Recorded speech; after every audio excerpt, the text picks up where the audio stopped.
तो हेलो किसान भाइयों, कैसे हैं आप सब। मैं दिलीप तिवारी स्वागत करता हूं आपके अपने चैनल कोसो करके इन फार्मिंग पर। किसान भाइयों, आज का जो हमारा टॉपिक है वो है सर्दी में अपनी गेहूं फसल की देखभाल कैसे करें। साथ ही हम बात करेंगे गेहूं में सल्फ़र के प्रयोग के बारे में तथा गेहूं में पोटास का कब प्रयोग करें, इसके बारे में भी हम आपको विस्तृत जानकारी देंगे। तो किसान भाइयों, उससे पहले अगर आप हमारे चैनल पर नए हैं तो हमारे चैनल को सब्सक्राइब ज़रूर करें तथा पास बनी बेल आइकन को भी दबा दें, क्योंकि इस तरीके की हम इंफॉर्मेटिव वीडियो आपके लिए लाते रहते हैं। किसान भाइयों, आपने देखा होगा इस समय काफ़ी अच्छी सर्दी पड़ रही है, वैसे पड़नी भी चाहिए, क्योंकि अगर सर्दी नहीं पड़ती तो हमारे उसका असर हमारे सीधे गेहूँ फसल पर होता है, यानी उत्पादन पर इसका काफ़ी असर आपको देखने को मिलता है। लेकिन किसान भाइयों, इस भयंकर सर्दी में आपको अपने गेहूँ की देखभाल कैसे करनी है, आज हम इसी विषय पर चर्चा करेंगे। तो चलिए किसान भाइयों, शुरू करते हैं आज के वीडियो को। किसान भाइयों, सबसे पहली जो सावधानी हमें रखनी है वो है अपनी गेहूं की समय समय पर सिंचाई करते रहना है। अगर आपने पहले सिंचाई कर दी है अपनी गेहूं फसल में, तो दूसरी सिंचाई आप पहली सिंचाई के 25 दिन के अंतराल पर दूसरी सिंचाई ज़रूर कर दें।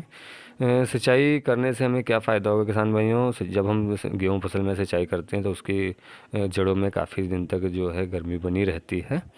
किसान भाइयों, इस समय अगर हम अपनी गेहूं में पानी देते हैं तो गेहूं फसल में सर्दी का विपरीत असर आपको देखने को नहीं मिलेगा। वैसे तो कोहरा एवं सर्दी गेहूं के लिए बहुत ज़रूरी होता है, लेकिन जब कई कई दिनों तक धूप ही नहीं निकलती है तो पौधे अपना भोजन सही से नहीं बना पाते, यानी प्रकाश संश्लेषण की क्रिया बिल्कुल भी बंद हो जाती है, जिससे कहीं कहीं आपकी गेहूं में पीलेपन की भी शिकायत देखने को मिलती है, यानी पीलापन नज़र आने लगता है। तो किसान भाइयों, ऐसा ज़्यादा दिन तक धूप ना निकलने की वजह से होता है। इसीलिए किसान भाइयों, आपको अपनी फसल की दूसरी सिंचाई समय रहते अवश्य कर देनी है। तो किसान भाइयों, सिंचाई तो हमने मान लीजिए कर दी, अब बात करते हैं यूरिया की दूसरी डोज के बारे में। तो किसान भाइयों, सिंचाई करने के बाद आप नाइट्रोजन की दूसरी खुराक समय रहते अपनी फसलों में देना सुनिश्चित करें। किसान भाइयों, अगर आपने अभी तक सल्फर उर्वरक को अपनी गेहूं फसल में नहीं दिया है तो किसान भाइयों, ये सबसे सही समय है जब हम अपनी गेहूं फसल में सल्फर का प्रयोग कर सकते हैं। आप यूरिया के साथ 3 से लेकर 5 किलोग्राम मात्रा में, 1 एकड़ की मैं बता रहा हूँ किसान भाइयों, तो 3 से 5 किलोग्राम आप सल्फ़र का प्रयोग कर सकते हैं। अब सल्फ़र में लेनी कौन सी है, तो आप इस यूरिया के साथ में 80% WDG अथवा 90% WDG, यानी जो पाउडर फॉर्म में सल्फ़र हमें मिलती है उसका प्रयोग करना है आपको यूरिया के साथ। भाई, अब हम बात करते हैं सल्फ़र के फ़ायदों के बारे में। तो हमने सल्फ़र का गेहूं फसल में प्रयोग पर पूरा वीडियो अपने चैनल पर डाल रखा है, आप वहां से जाकर इसे देख सकते हैं। फिर भी मैं जानकारी आपको देता हूं।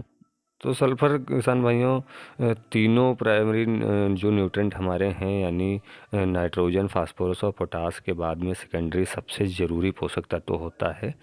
इसके साथ ही सल्फ़र एक फंगिसाइड के रूप में भी काम करता है। भाइयों, सल्फ़र हमारी गेहूं फसल को ठंड एवं पाले से भी बचाता है।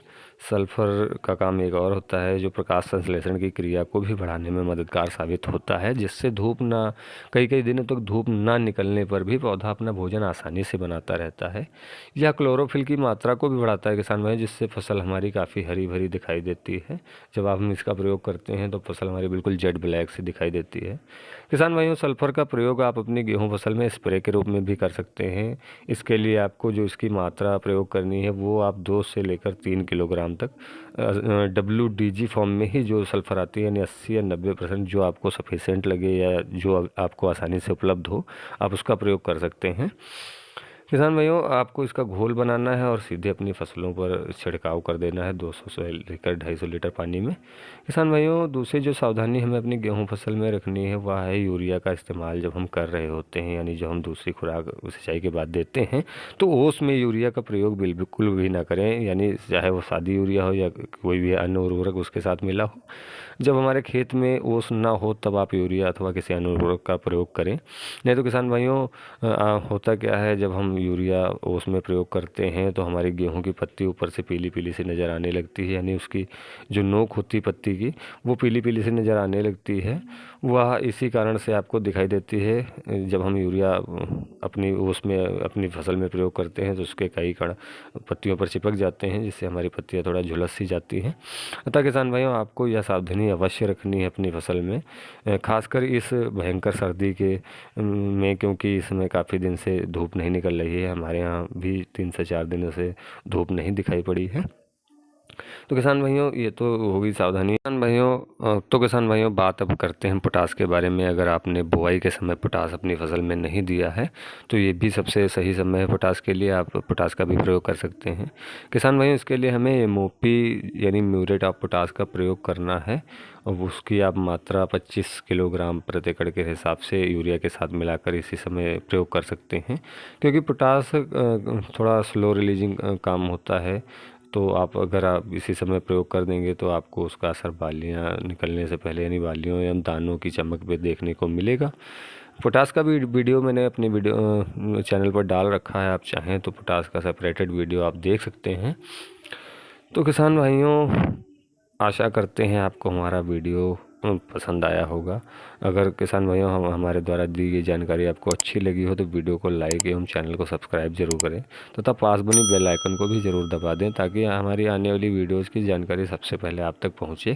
तथा किसान भाइयों, वीडियो को शेयर भी कर दें ताकि अन्य किसानों तक भी ऐसी जानकारी पहुँच सके। तो किसान भाइयों, मिलते हैं बहुत जल्द किसी अच्छी जानकारी के